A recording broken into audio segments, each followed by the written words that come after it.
Então a arte é essa necessidade de você querer expressar algo que foi percebido, que a consciência coletiva daquele espaço-tempo ainda não percebeu, ainda não tomou consciência disso. Então a arte, ela é integrativa, ela não é extrovertida.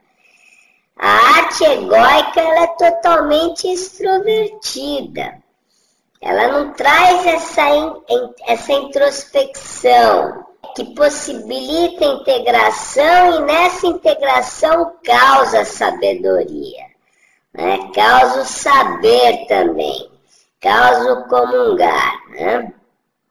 Então eu vejo a arte nesse sentido. Depois é que a arte, né, como tudo que é tocado pela mente coletiva, acabou sendo adulterado para fins apenas de distração e de controle.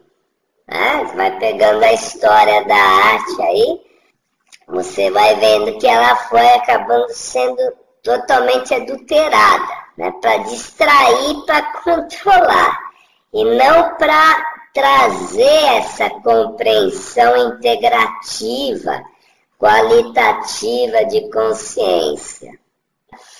Então eu vejo que esse processo todo da adulteração psíquica pela qual todos nós passamos, nós vamos perdendo a arte criativa que é inerente, que é natural no ser humano.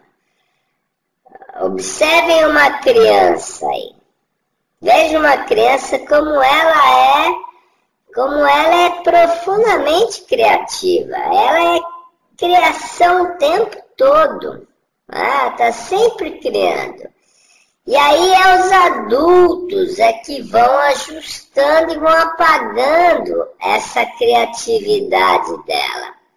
Ou então adulterando essa criatividade natural e ajustando essa criatividade da criança para a formação de uma personalidade egóica. É o adulto que vai ajustando a criança para a formação dessa criatividade egóica aí. Dá uma olhada aí. Não acredita no que eu estou falando não. Vai olhando aí, vê se bate aí. Essa é a percepção do áudio, né? O adulto vai corrompendo essa criatividade nossa, ou com incentivo para uma formação egóica, ou então abafando essa criatividade, jogando ela para um ajustamento, para uma imitação conformista.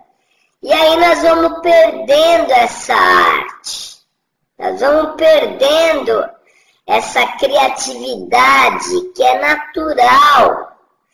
A natureza em si é totalmente criativa. A natureza é totalmente criativa e nós somos a natureza, então não é possível não sermos criativos. Só que esse modelo, essa metodologia educacional que vem desde a família, ela vai acabando com isso. Ela vai acabando com esse processo de natureza criativa que somos, né? E o que acaba acontecendo? A falta de arte gera um infarte. Essa falta de arte é que gera o infarte, né? E o infarte pode ir ocorrendo durante 40 anos da sua vida. Você pode estar infartando de minuto em minuto durante 40, 50 anos da sua vida, né, cara? Que é aquele respirar pesado, né? Que é quando você encontra as pessoas e fala, e aí, como é que tá a sua vida? Tamo aí, tamo empurrando com a barriga, né, cara? Coisa que a gente já falou muito e ouve todo mundo falando, né, cara? Essa tristeza, né? Então eu vejo que A crise iniciática é um grito da arte em nós que está por demais abafada. A crise iniciática é isso, é essa coisa, não dá mais para se ajustar a esse modelo que todos têm por normalidade e que está me deixando anormal, porque não está me deixando criar, não está deixando trazer o ar, não está deixando trazer o sopro, não está deixando eu revelar qual que é a percepção que eu preciso trazer e comungar e tornar ela comum, participativa e integrativa. Então, começa com a crise iniciática um processo de restauração, um processo de perceber tudo que nós vamos engolindo, aceitando, assumindo como verdade, que foi abafando essa expressão genuína do ser que somos. Então é todo um processo, como foi falado aqui, de desabituar, de desmamar, de sair daquelas coisas que impedem o maturar desse ser que somos. É um processo doloroso mesmo. E se desabituando dessas coisas que nos deixaram doentes. Então eu vejo nesse texto aí, ele cita aquela imagem de Narciso, né, cara? Eu achei muito bacana, fiquei meditando sobre isso, né? Você vê que a imagem do Narciso, acho que todos vocês já devem ter visto esse quadro, né, do Narciso, que é aquele rapaz belo, assim, agachado, bem agachado, quase que deitado no chão, se olhando na água, né? Então, eu vejo ali uma necessidade de expressão do artista, né? O artista tentou passar, mas o problema é que nós perdemos com esse ajustamento cultural esse olhar noético, esse olhar poético, que entende a essência daquilo que o artista tenta passar para nós, né? Então, quando eu olho esse quadro aí, do Narciso, eu vejo assim, essa é a crise iniciática ocorrendo ali, nos jogando ao chão, nos jogando ao solo, nos jogando próximo à água, que é a representação da retomada de consciência, né? Esse olhar de mais próximo para a nossa face, esse olhar para aquilo que nós temos sido, para aquilo que nós temos vivenciado, mas que não pode parar nessa observação primária. Não pode ficar nessa observação primária. É preciso ir mais fundo, né? A crise iniciática nos joga ali na beirada do lago. O processo de maturação é ter coragem de mergulhar nesse lago. Ir além da imagem. Ir mais fundo mesmo. Ir mais fundo. O texto fala uma coisa muito interessante também lá.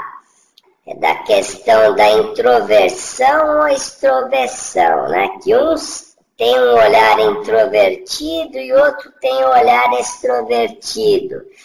E aí ele aponta para essa coisa da pessoalidade. Enquanto a gente está na pessoa, que é o Narciso em nós, essa pessoalidade ou ela vai ser introvertida ou ela vai ser extrovertida. ficar nesse introvertido ou extrovertido é ficar no limite da superfície desse olhar de Narciso. É preciso aprofundar muito mais e ter esse transvertido, né? Deixar essa coisa que supera a nossa personalidade, que supera tanto, que supera essa dualidade aí, de ser ou introvertido ou extrovertido, porque todos nós temos um pouco de cada, né, cara? Isso, sair desses versos aí, e desse né, essa coisa que transpassa os nossos cacoetes pessoais, as nossas manias pessoais, as nossas debilidades pessoais, as nossas aptidões pessoais, né? Então eu acho que é uma pintura magnífica e aponta bem para o nosso processo, aponta para o perigo de ficar nesse olhar narcísico, nesse olhar ácido, nesse olhar rancoroso, ou nesse olhar de falsa espiritualidade. Sabe? Esse olhar de falsa espiritualidade. É preciso ter esse mergulho mesmo. Sabe? Esse mergulho que pode levar a gente ao reconhecimento dessa realidade silenciosa, centrante,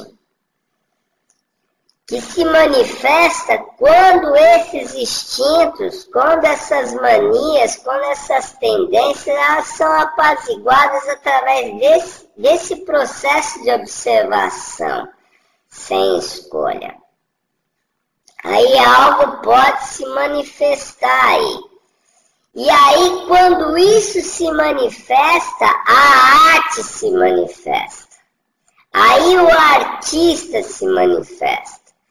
E no desenvolvimento de transmitir, né, de criar a sua arte para trazer isso que ele sente necessidade de apresentar, de tornar comum, é que vai se formando essa sabedoria. E é muito interessante, é só vocês olharem como a própria família de vocês já começaram a achar você meio esquisito quando você começou a ter a crise iniciática aí. Os seus comportamentos começaram a mudar, isso já é um místico. Já é um místico se revelando. Eles não vão falar místico, mas eles olham para você e vê algo místico ali, não está entendendo mais. Então o misticismo é isso, é aquilo que ainda não foi compreendido.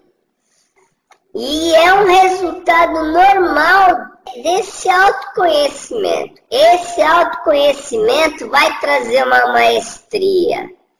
Ele traz uma maestria natural, ele traz uma arte, ele traz um sopro, ele traz um toque, ele traz uma maneira de você apresentar algo que ainda não foi percebido pelo outro. E vai desenvolvendo essa arte, vai tornando isso uma sabedoria e se torna místico. Mas místico para quem? Místico para quem não está vivenciando aquilo. Para quem está vivendo aquilo não tem misticismo, não tem nada de místico. Aquilo é só sobriedade, aquilo é só serenidade, aquilo é um estado de ser retomado, onde a arte é manifesta de momento a momento.